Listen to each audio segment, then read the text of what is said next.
Magazine show tuwing Sabado at Linggo, alas 3 ng hapon, ang Padayon, the NCCA Hour. Mga kapadayon, bakit nga ba't paano nagniningning ang mga bituin? Ngayong hapon, ating tutuklasin kung paano nga ba nagsimula sa industriya ang pinakasikat na Pinoy pop group ng kasalukuyang henerasyon. Paano nga ba sila nagsimulang magningning? At kanino nga ba nila iniaalay ang kanilang tagumpay? Haninit ating alamin sa ating kwentuhan kasama sa isang exclusive interview ang SB19. Kumusta? Patuloy ako na i-starstruck sa inyo. Napakagagwapo. Pero usapan naman ng pag-ibig ang ating pag-uusapan ngayon. Wow. Kumusta ang inyong love life ngayong sikat na kayong lima? Basta po pakinggan niyo po lahat ng kanta namin. Ayun na po. Pero hindi, gusto ko talaga malaman, sino sa inyo ang in a relationship, it's complicated, single? Pwede ba malaman ng mga fans? It's complicated po. Complicated talaga. Lahat po kami taken. Taken ng 80. Fans. Kasi Wow. po, siguro kasi meron ko mga past relationships for sure. Kasi syempre, before naman po kami maging artist, meron din po kami ako personally po kasi mas ko yung career. Kasi Career.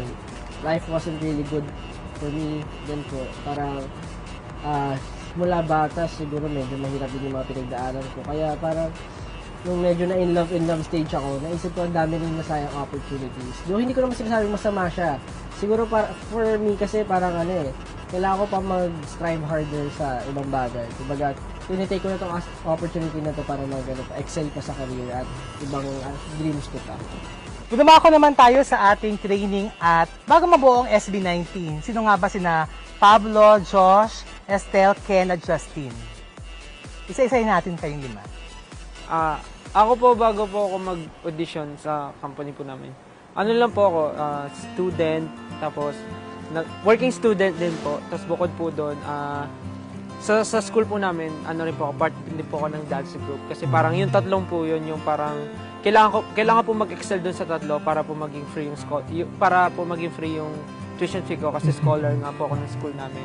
So, kailangan ko po i-maintain yung good grades and then at the same time, kailangan okay ako sa pinagtatrabahuhan ko, tapos part din ako.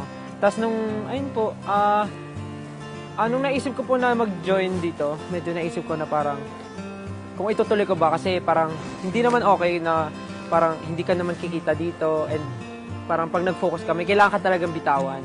Tapos parang feel ko parang sige, parang try ko mag-focus dito.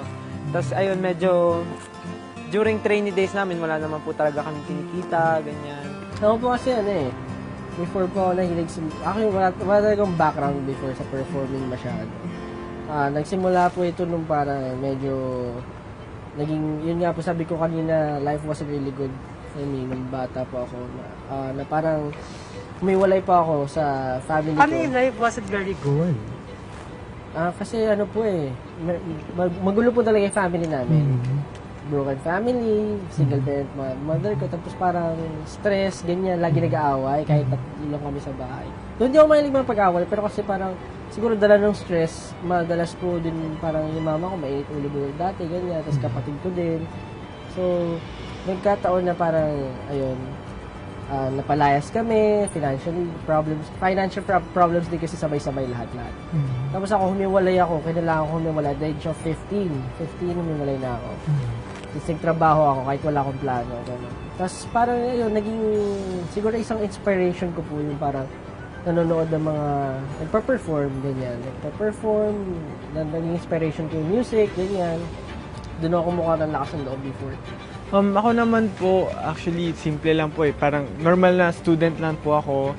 Hindi rin ako masyadong ma-explore pa sa mundo noon. Parang bahay school, ganyan po. Puro school lang talaga. Tapos, syempre po, nung pag ginagawa mo sa college po kasi masyado na ako na-focus sa pag-aaral na parang na-feel ko, tama ba itong ginagawa ko? Syempre gusto ko rin po gawin yung parang pangarap ko rin talaga. Pero hindi ko po hininto yung studies ko. So pinagsabay ko po siya nung nag-explore po ako sa mundo. Nakilala ko si Josh, in-invite niya po ako dun sa company. Tapos pinagsabay ko po yung school tsaka yung training namin. And fortunately naman po, nakagraduate po ako, and at the same time po, nakapag-debut ako kasama yung SB19. Ako naman po, I was a student, but nung time na nag-audition ako, nag-stop na po ako nun. And si Josh yung nag-recruit sa akin na, ikaw baka gusto mo sumali sa ganito, sa company, may pa-audition kami for, may group kami na gagawin.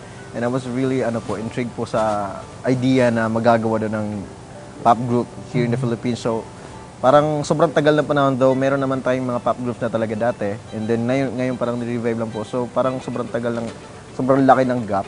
So ako gusto ko i-try kasi lumaki po ako na musically, may background po sa music yung family ko. Yung bata pa lang ako, gusto ko na talaga maging professional performer. Gusto ko maging artist.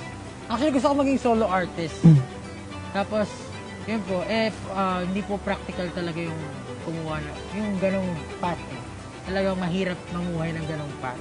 So parang I had to work different job. Nag-work po ako sa Makati as a data analyst. Tapos dun, habang nag-work ako, gumagawa ako ng mga kanta ko, sarili kong kanta. Tapos dumating yung time na parang meron nga pa-audition. Tapos sabi ko, grab ko na to.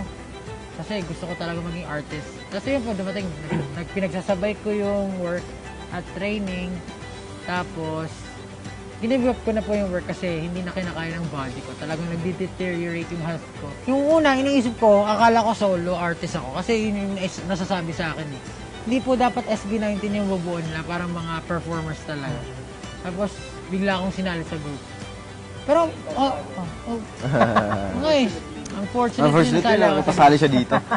Pero ano po, parang yun talaga eh. Parang calling nga eh. Parang yun din yung calling. Kasi ang dami ko rin natutunan sa pagsali ko sa grupo. Na hindi ko matututunan kung mag-isa lang ako talaga. O ito, mabilisan lang. Kung hindi nyo tinahak ang pagiging pop idols or Pinoy pop idols, ano kaya ang larangan ang pinasok nyo? Magsimula tayo kay Pablo. Mabilisan lang. Actually, marami po akong gustong subukan sa buhay. Pero before ako, nung high school po ako, varsity po ako ng basketball. Wow. Yun po talaga yung, parang yun po yung isa sa mga gusto kong tahakin. Pero, ewan ko, bakit hindi ko na ito nagpatuloy? Siguro, mas hook lang talaga ako sa music. Kasi nga po yung family ko rin, parang music talaga yun. Kahit medyo naging bulakol. Siguro po pinagpapatuloy ko pa rin talaga maging architecture student. Kasi yun po talaga yan. Wow. Architect ang gusto maging. Ako po, sa film po or concept artist po, ganyan po. Gusto ko po talaga mag-director, makagawa ng pelikula someday. Kahit po ngayon actually, maybe sa future po sana gusto ko rin po talaga. Ako po, professional gamer or pro player sa, kasi feeling ko kasi, siguro yung decision-making skills ko dun ko po talaga na hasa. Kaya po ako naging ganito ngayon sa paglalaro talaga. Ako po, dinosaur. Gusto ko yun. Kung hindi ako member ng SB19, dinosaur ako ngayon. Hindi po, kasi po nung college po ako, ang tinake ko pong course is HRM. Pero kaya po ako nag-HRM, fun fact, kasi po, nung time po na yon, nahilig po ako sa isang K-drama na Baker King. Tapos gusto ko matuto mag-bake, kaya ako nag-HRM. Pero mahilig din ako magluto kasi tinuturuan ako ng lolo ko. Tapos kung hindi man po ako chef, siguro po choreographer po, professional choreographer. Oo naman. So, Tsaka- culinary art pa rin ha? Opo, art pa rin. Art pa rin. Tsaka professional dinosaur. Bongga yun. O eto, bago nyo nakamit ang kasikatan, ano-ano yung mga simpleng pangarap na nagtulak sa inyong magpursige sa inyong pangarap o buhay? Hindi, share ko lang sa akin. Fanboy kasi ako nag-start. So, fanboy talaga ako. Marami po eh. Alam niyo po yung Girls' Generation before. Tapos Big Bang. Ayan. Parang super... Muna kasi sa mga dance art, para mga yun yung dance artist ako nag-ganap. Ito yung dati mga IME, mga Kinjas, ganyan. Tapos hanggang sa napunta po rin ako sa, syempre, medyo, alam niyo yun, parang K-pop idols din. Doon ako na dati. na medyo na-hook din ako. Hanggang ngayon, hook pa rin naman ako. Like, for example, Blackpink twice, TXT din. Siguro yun sila sa mga parang naging inspiration ko. Kaya alam ko po yung feeling ng pagiging fan. Naiintindihan ko yung mga fans namin na kung paano namin sila nabibigyan ng inspirasyon kasi doon din ako nagsimula. Ako naman po, sobrang fan talaga. I'm a huge fan of Jabuakis talaga. So, alam ko yung mga sayaw nila, sobrang May dami. mga maskara po. Oo. Tapos, yun po talaga yung tulak sa akin na sumayaw, ganun. And, ayun, dahil sa mga movies di dati, Step Up, mga ganun, Jabuakis, Quest Crew, sobrang dami. Pag sa ABDC, America's Best Dance Crew, lagi po ako nanonood. Lagi po. So ano yung mga pangarap ninyo na naging dahilan kung bakit gusto niyo magpursige sa inyong buhay? Ako po kasi family ko talaga yun. Medyo malaki po kasi yung family namin. Tapos, unlike today, hindi sobrang layo po ng status namin ngayon nung dati kami. Parang I want to give the world to my family. Wow. Lalo na sa mga kapatid ko, sa parents ko, syempre. Pero yung mga kapatid ko kasi parang pag nakikita ko sila nalulungkot ako, hindi ko alam bakit. Sayang, Dred, hindi kayo sumali NBA. Pwede na mo sana eh, kaso Sabi mo sa malalaki sila. parang ayun po, yun talaga family. Alam mo, ganun daw talaga yon kapag inialay mo yung buhay mo, yung iyong mga pangarap sa pamilya mo, talaga i-bless ka ni Lord. Ako naman po, kasi bata pa lang po ako, medyo, mahilig, parang, di ba po, pag bata, tinatanong, anong gusto mo paglaki, ganyan, sabihin po, doktor, teacher, ganyan. Ang sagot ko po, artista. Kasi po, parang bata pa lang po ako, mahilig na po ako talagang kung ano-anong ginagawa. Hindi, mahihain po ako, pero sa bahay namin, talagang nag-acting ako, ganyan po. Tapos, ayun po, nung lumalaki ako kasi nakakapanood ako ng mga palabas. Kuwari po, ay mga palabas na about earthquake, mga tsunami, talagang nai-enjoy ko. Ginagaya Parang mo. iniisip ko po na, ay gusto ko rin ganyan, mga zombies, gusto ko po mapunta doon. Tapos, ayun po, ayan.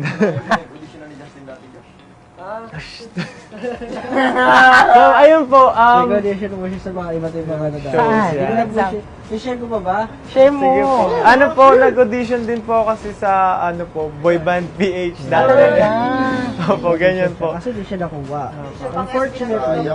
Pero di ba, yung ano Look at naman where niya- you are right now, hindi ba? Ayun po, parang sa mga napapanood ko rin po, kagaya po sabi niya, Step Up, Fame, yung mga palabas po na nag-showcase ng talents, parang nakaka-inspire po talaga. Ayun po, kaya pinagpatuloy. Pero sa inyo ba naman, ikaw yung pinakamahiyain?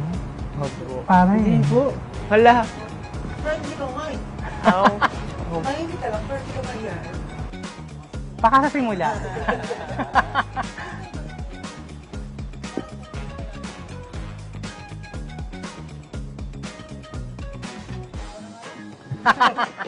Si Estelle naman. Ako po, hindi ko po siya pangarap nung una. Pangarap po siya ng lola ko. Kasi, nasabi na po nila dati, nung bata po, ako po talaga yung, kanta ka, ganyan. Ako po yung pinapang-front lagi ng family ko. Parang, kanta ka dyan, sayo ka dyan, gano'n. Tapos nakitaan po nila ako ng talent ko, parang sobrang bibo kong bata, sobrang papansin na bata, gano'n. Tapos sabi ng lola ko, nung nagkakamali na po ako, tapos nakikita niya, kumakanta ako, sumasayaw.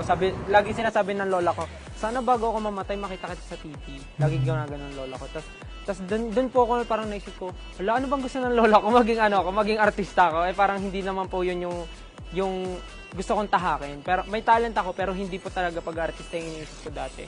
Tapos ayun, ngayon po na nandito na ako, parang sobrang nakakatuwa. Kasi napapanood na ako ng lola ko sa mga TV. Pag umuwi nga po ako sa bahay, lagi siyang nasa cellphone. Lahat ng interviews na pinapanood po. Every morning po, minsan nakikitulog ako sa kanila. Papatugtugin siya. Bakit ba? Tapos lagi pong nagkikwento yung mga lolo't lola ko na yung napanood ko yung interview nyo, grabe po. Sobrang sila po yung patunay na ganun talaga po yung... So ngayon napapanood niya tayo. Opo. Any nais sa kanya kay Lola? Nice say, owa, hindi po, Meron bang nais mag-share sa inyo ng inyong mga hindi makakalimutang kwento? Yung inyong journey to stardom? dami. Yung mga pinaka talaga. Kumbaga parang hindi niya makakalimutan na gusto niyo ibahagi sa ating mga tagapanood ngayon. Remember, marami tayong mga tagapanood ngayon na ngayon na kayo makikita sa padayon sa aming programa. So kung gusto niyo makilala nila kayo, ano yung gusto niyo ibahagi na parang first time na masasabi, makikwento niyo about us, about you? Nagpaayos po sila ng buhok sa Korea, nagkasugat-sugat po yung anit nila. Nakakatawa talaga yun. Hindi, pero marami po interesting eh. Pero po siguro yung general, pre. Yung kumbaga kasi nakikita ng mga tao, sobrang confident na kami pagdating sa stage. Kaya po kami confident kasi sobrang dami na namin kahihiyan na nagawa. Hindi, nagdaanan talaga. Ano example nun? Pablo. Let's go! Siguro po, mga like, alam niyo po dati kasi, hindi naman, tulad nga po na sinabi ni Pablo, hindi naman po originally as a pop group yung bumuhin performers. So, nagpa-perform po kami talaga kung saan mo maisipang mag-perform. Sa church, sa mga iba't ibang Chinese New Year. Private event, mga Chinese, iba't ibang klase ng lahi eh. Koreans, ganyan. Alam niyo po yun, yung tipo lahat ng lingwahe, halos hindi namin alam paano i-pronounce, inaaral namin. Tapos minsan, parang pa-zumba-zumba na nga yung step namin, gano'n. Matatanda. Sabay-sabay nga, isang ganun-ganun. Try natin. Okay. Bibilang ako. 5, 6, 7, 8. Ayan. Ano ka? Pumupuso ang ating mga kapadayon. Sobrang dami po, na tipong, parang nabuna rin po kami sa stage. Yung mga ganong levels po na parang wala may pakialam sa amin, failures lang kami for an event, ganon. Na, alam niyo po, yung sobrang kapal na ng mukha namin ngayon na kahit walang manood sa amin, gagawin pa rin namin yung best namin. Hindi po kami yung parang, walang nanonood sa atin, tigil na tayo, gano'n. So, naranasan po namin lahat. Siyempre sa likod ng lahat ng mga criticisms at mga tagumpay sa inyong journey, andyan ang inyong pamilya. Yes. Ano yung binibigay nilang lakas ng loob sa inyo or suporta? Para sa akin po, nung first po kasi, tutol po sila eh. Opposed po sila against po sila sa kung ano yung gusto kong tahakin. Pero ngayon po kasi, masaya na ako na sinasabi ng papa ko sa akin. Grabe no, sobrang unexpected na ganyan yung abutin mo. Sino bang mag-aakala na ikaw, you grew up sa sobrang isolated area, nakatira po sa Lakewood. Bukid po siya. Bulubundukin na bukid. So, Yes po.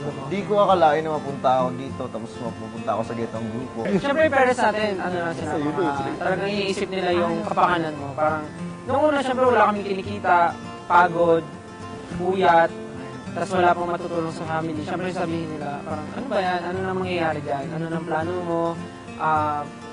Ano na yung mangyayari sa atin? Ano na mangyayari sa'yo? Parang, yun, parang tinatanong, wala ka bang balak mong trabaho na lang? Total, wala naman nangyayari. Siyempre, nagiging practical lang rin yung magulang. Kasi ako po, panganay ako sa amin. Tapos mas pinili ko po yung ganong buhay na parang magti-training na wala namang kinikita. Siyempre, nung una, napapa-question din sila. Parang, sigurado ka na ba dyan? Ganyan. Kahit ikaw rin mismo sa sarili mo, di ba?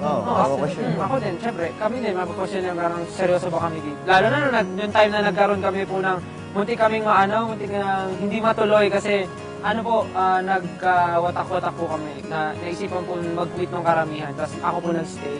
Parang nasa isip ko noon, grabe, yung pinagtiisan namin ng ilang taon na training, parang akala ko noon matatapos na sa ganun-ganun lang. Kaya sobrang lungkot ko po noon. Kaya ang dami rin questions sa utak ko na tama bang nilaban ko yun? Tama bang sobrang parang host naman yung pwesto ko dito. Parang inisip ko nilaban ko ba yun ang tama or okay lang ba yun? Tapos ayun.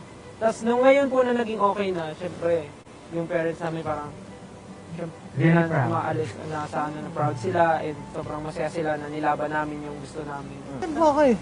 Parang, yung parents naman po talaga na yan, parang supportive sila pero hindi sila pushy.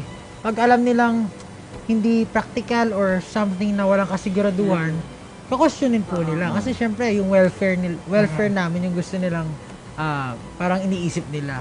Parang nung umpisa talaga, syempre, 2 years na nagte-training, 2 years mahigit.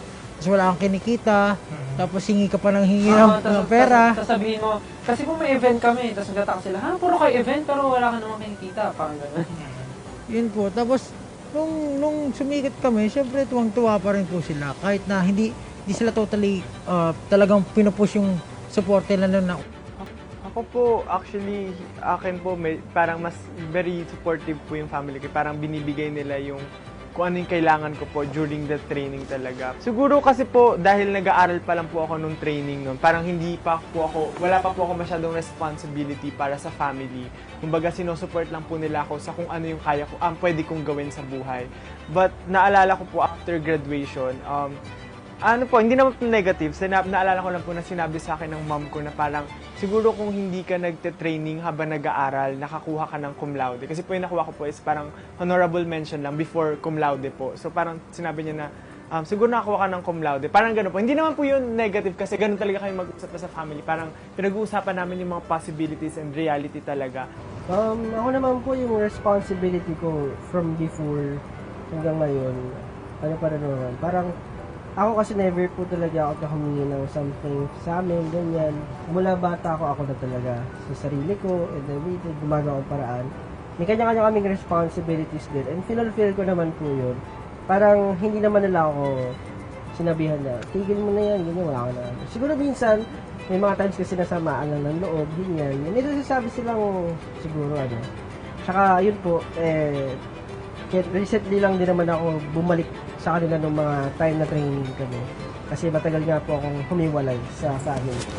Pero overall naman po, ano po parang kasi po ako yung lalaki lang sa amin. Ako na yung lalaki. So, mostly ako rin po yung nag-guide sa family ko para sa mga, yun nga, sa mental health ko kasi medyo may gulo nga kami.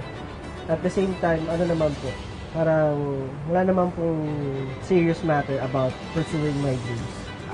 Tiwala na lang din po sila kasi naniniwala naman po sila sa visions nila. Kanina nabanggit na rin na mag-debut kayo, syempre talagang gusto kong malaman ano ang naging pakiramdam o reaksyon ng inyong pamilya nang finally you are now SB19. Sabi isa na sinabi ng pamilya ko, di kikita ka na niyan. Si Lola ba yun? Hindi po, lahat sila. Lahat sila. Sa group chat. Hindi, personal po. Personal. So, may kontrata ka na niyan, kikita ka na. Hindi, pero super happy po sila, syempre. Ilang years din po yung training namin. Sa inyo? Yun din sinabi, no? Walang masyadong reaction sa side ko eh. Ako po, sobrang happy lang siguro nila. Hindi ko maalala exactly kung ano sinabi nila. Baby, congratulations. Pero kasi yung tatay ko po kasi nasa ibang bansa nag-work abroad. Tapos, siguro po, happy lang. Congratulations, anak. Ganun. Feeling ko ganun yung sinabi. Feeling ko lahat happy. Kailangan matatapos dyan. Ay, sa wakas. Sa akin naman po, sa side ko naman po, wala po. Kasi di ko po sinasabi sa kanila na nag-debut na po pala kami. And kasi, parang, yun nga, iniiwasan ko Nagulat na ba? OMG, parang ganon. wala po akong natanggap na gano'n. Kasi di ko po sinabi sa kanila na may kanta na pala kami. Pero nung makita ka na nandun ka na sa stage, online, television, YouTube. Nasa stage. Kasi recently lang po kasi, nung nag-viral na kami, saka lang po nila nalaman. Totoo doon- pala. Yes po. Doon lang po kasi nag-start na nakikita kami sa TV, ganito, ganyan. Uy, nakita ka na sa TV, ganito, ganyan. Sikat ka na pala, ganyan. Siyempre ngayong panahon ng pandemic, bawal ang ating mga social gatherings and mass gatherings. Namimiss yun yung mga ganong eksena. Ay, grabe. Ako po, personally, hindi po ako masanay-sanay dito sa Online. sa pandemic na nangyayari sa atin. Parang every time na lalabas ako ng bahay, nakakalimutan ko pa rin yung face shield. Talagang hindi ko naisip kasi, ano po hindi talaga, never para sa akin. Parang every time po kasi na may event kami, parang excited ako mag-perform. Parang ganun yung feeling ko. Tapos online, parang ang hirap palakasin nung energy mo, parang gano'n. Hindi ka masasanay. Siguro parang napapanood mo lang dati sa mga movies na zombie apocalypse, magkakaroon ng pandemic. Nagkakatubo, ganon. Parang gano'n na po yung nangyari sa atin. At very frustrating. Pero kailangan i-embrace yung change kasi gano'n naman po, maswerte kami as an artist, maswerte kami kasi nandyan yung fans namin or nandyan yung mga sumusuporta sa amin. Kahit ano pang sakuna o kahit anong pandemya pa, parang talagang susupport nila kami. At siguro ito na rin yung nagbibigay sa amin ng lakas ng loob every time na perform. Mga kapadayon, sana mas nakilala niyo pa. Sina Pablo, Josh, Estel, Ken, at Justin. Hindi lamang bilang inyong mga idolo, kundi pa rin bilang mga ehemplong puno ng pagmamahal sa pamilya at kanilang mga taga-suporta. Naku, patikim pa lang yan, mga kapadayon. Marami pa tayong kailangang matuklusan tungkol sa kanila kaya tutok lamang dito sa ating programang Padayon, the NCCA Hour.